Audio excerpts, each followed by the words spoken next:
نحمده ونصلي على رسوله الكريم أما بعد فأعوذ بالله من الشيطان الرجيم بسم الله الرحمن الرحيم قال الله تعالى في القرآن المجيد وما كان لبشر أن يكلمه الله إلا وحيا أو من وراء حجاب ويرسل رسولا فيوحي بإذنه ما يشاء إنه علي حكيم صدق اللہ مولانا العظیم۔ سورہ شورى آیت نمبر 51۔ کسی انسان کا مقام نہیں ہے کہ وہ اللہ سے روبرو بات کرے، اس کی بات یا تو وحی کے طور پر ہوتی ہے یا پردے کے پیچھے سے، یا پھر کسی فرشتے کو بھیجتا ہے اور اس کے حکم سے جو وہ چاہتا ہے وحی کرتا ہے، وہ برتر اور حکیم ہے۔ ایمان کی دولت راس آئے گی اسی کو، ایمان کی دولت راس آئے گی اسی کو جو علم کی دولت سے آراستہ ہوگا۔ حضرات و خواتین، آج کی اس مبارک محفل میں میری تقریر کا عنوان ہے وحی اور اس کی حقیقت۔ چونکہ تمام دینی علوم کا دار و مدار وحی پر ہے، اس لیے پہلے وحی کیا ہے، نیز وحی کی حقیقت و ضرورت کو سمجھنا زیادہ ضروری ہے۔ سامعین و سامعات، وحی کیا ہے؟ والوحی لغت الاعلام فی خفا، یعنی وحی کے لغوی معنی ہے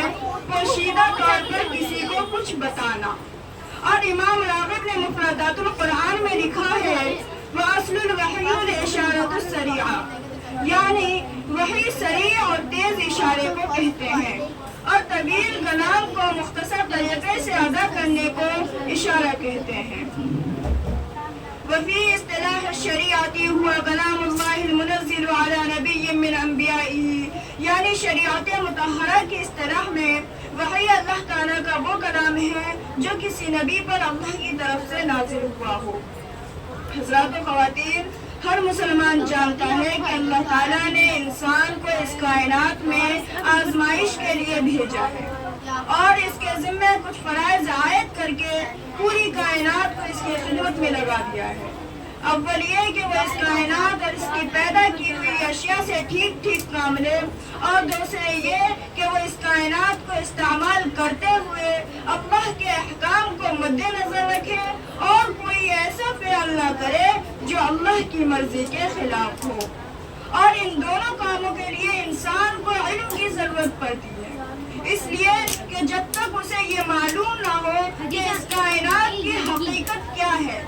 اس کی کون سی چیز کی کیا خاصیت ہے، ان سے کس طرح فائدہ اٹھایا جا سکتا ہے،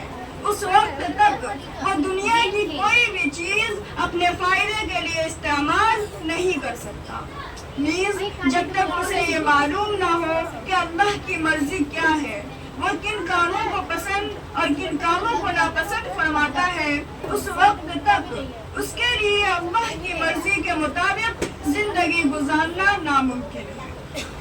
چنانچہ اللہ تعالیٰ نے انسان کو پیدا کرنے کے ساتھ ساتھ 3 چیزیں ایسی پیدا کی ہیں جس کے ذریعے اسے مذکورہ بالا باتوں کا علم ہوتا ہے۔ ایک انسان کے حواس، یعنی آنکھ، کان، منہ اور ہاتھ پاؤں، دوسرا عقل، تیسرا وحی۔ لہٰذا انسان کو بہت سی باتیں عقل کے ذریعے معلوم ہو جاتی ہیں، بہت سی حواس کے ذریعے، اور جو باتیں ان دونوں ذرائع سے معلوم نہیں ہو سکتی ان کا علم وحی کے طور پر عطا کیا جاتا ہے۔ حضرات و خواتین، جو چیزیں انسان کو اپنے حواس سے معلوم ہو جاتی ہیں ان کا علم نری عقل سے نہیں ہو سکتا۔ مثلا ایک دیوار کو آنکھ سے دیکھ کر آپ کو یہ معلوم ہوتا ہے کہ اس دیوار کا رنگ سفید ہے، لیکن اگر آپ اپنی آنکھ کو بند کر کے صرف عقل کی مدد سے اس دیوار کا رنگ معلوم کرنا چاہیں تو یہ ناممکن ہے۔ اسی طرح جن چیزوں کا علم حواس کے ذریعے معلوم ہو جاتے ہیں، جن چیزوں کا علم عقل کے ذریعے معلوم ہو جاتے ہیں، وہ صرف حواس کے ذریعے معلوم نہیں ہو سکتا۔ مثلا اسی دیوار کے بارے میں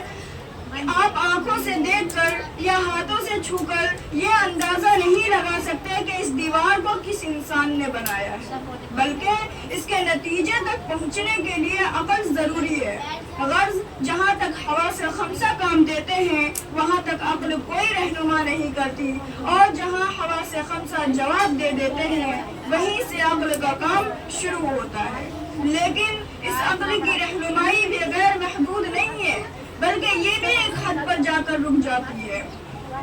مثلا اسی دیوار کے بارے میں یہ معلوم کرنا کہ اس دیوار کو کس طرح استعمال کرنے سے اللہ راضی ہوگا اور کس طرح استعمال کرنے سے اللہ ناراض ہوگا، یہ نہ حواس کے ذریعے ممکن ہے اور نہ ہی عقل کے ذریعے۔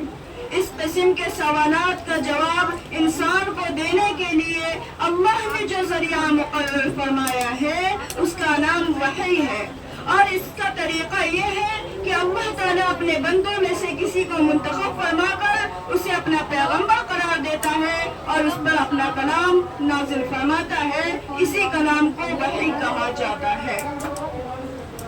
حضرات و خواتین، اس سے واضح ہو گیا کہ وحی انسان کے لیے وہ اعلیٰ ترین ذریعہ علم ہے جو اسے اس کی زندگی کے متعلق ان سوالات کا جواب مہیا کرتا ہے جو نہ عقل کے ذریعے ممکن ہے اور نہ ہی حواس کے ذریعے۔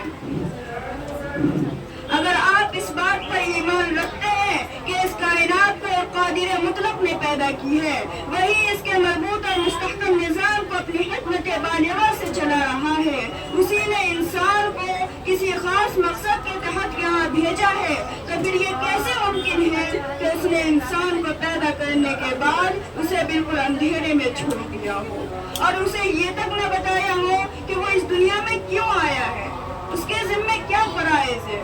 اس کی منزل مقصود کیا ہے، وہ کس طرح سے مقصد زندگی کو حاصل کر سکتا ہے۔ کیا کوئی شخص جس کے ہوش و حواس سلامت ہو ایسا کر سکتا ہے کہ اپنے کسی نوکر کو کسی خاص مقصد کے تحت سفر پر بھیج دے اور اسے نہ چلتے وقت سفر کا مقصد بتائے اور نہ بعد میں کسی پیغام کے ذریعے اس پر واضح کرے کہ وہ سفر پر کیوں بھیجا گیا؟ سفر کے دوران اس کی ڈیوٹی کیا ہوگی؟ جب ایک معمولی عقل کا انسان بھی ایسی حرکت نہیں کر سکتا تو آخر اس خداوند قدوس کے بارے میں یہ کیسے تصور کیا جا سکتا ہے جس کے حکمت بالغہ سے یہ سارا نظام چل رہا ہے؟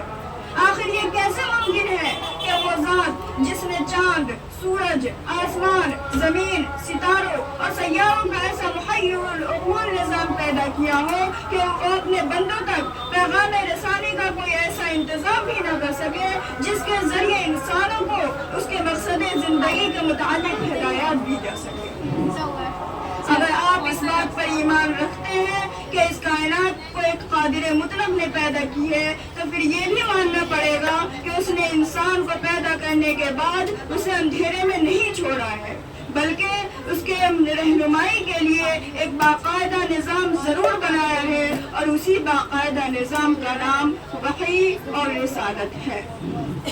حضرات و خواتین، تمام دینی علوم کا دار و مدار وحی پر ہے، اس لیے مناسب معلوم ہوا کہ وحی الہی کیا ہے، اس پر کچھ باتیں گوشے گزار کر لی جائیں۔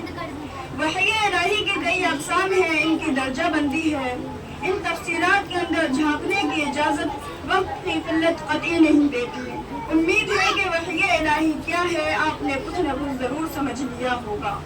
اس بیان سے میرا مقصد محض اتنا تھا کہ جو دین الہی بلکہ تمام دین علوم کا سرچشمہ ہے، اس عنوان کے تحت بھی ہمیں کچھ باتیں معلوم ہو جائیں تاکہ ہمارے ایمان و یقین کے اندر زبردست مضبوطی پیدا ہو۔ اللہ پاک ہم سب کو دین اسلام اور علوم شرعیہ کی صحیح سمجھ عطا فرما کر اس پر عمل کی توفیق بخشے۔ میں انہی چند باتوں پر اپنا کلام ختم کرتی ہوں اس شعر کے ساتھ کہ خودی کو کر بلند اتنا کہ ہر تقدیر سے پہلے، خودی کو کر بلند اتنا کہ ہر تقدیر سے پہلے، خدا بندے سے خود پوچھے بتا تیری رضا کیا ہے۔ آمین و آخر دعوانا الحمدللہ رب العالمین۔ ماشاءاللہ، اٹھی وہ اس ادا سے کہ رتنی بدل گئی، ایک شخص سارے جہاں کو ویران کر گیا۔ حضرات و خواتین، آئیے لطف سماعت کو مزید پر لطف بنانے کے لیے زحمت کلام لیتی ہوں ثانیہ بنت محمد منظر کو۔ موصوفہ سے گزارش ہے